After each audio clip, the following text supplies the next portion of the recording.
Добрый день, дорогие подписчики! Одним из самых важных элементов сплоченности народа, веры в страну, является память о прошлом и знание своих истоков. Представляем вашему вниманию историческую юбилейную выставку «Сквозь призму минувших времен» к 750-летию Золотой Орды.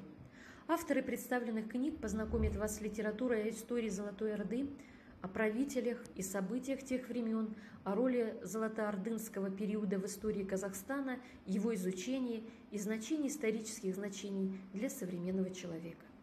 Казахское ханство вышло из единой матрицы Золотой Орды вместе с Казанским, Крымским, Астраханским, Сибирским ханствами и Ногайской Ордой.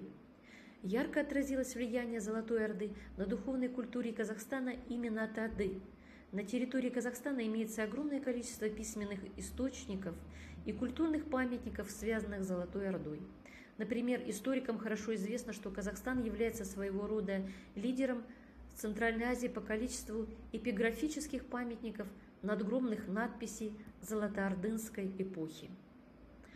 Что касается науки, помимо истории, масштабное комплексное исследование Золотой Орды послужит мощным стимулом для развития целого ряда других областей гуманитарной науки в Казахстане. Прежде всего это касается археологии, исторической экономики и исторической географии. Но самое главное, народ Казахстана обретет целостное видение своего прошлого, и строительство единой гражданской нации в нашей стране получит новый импульс.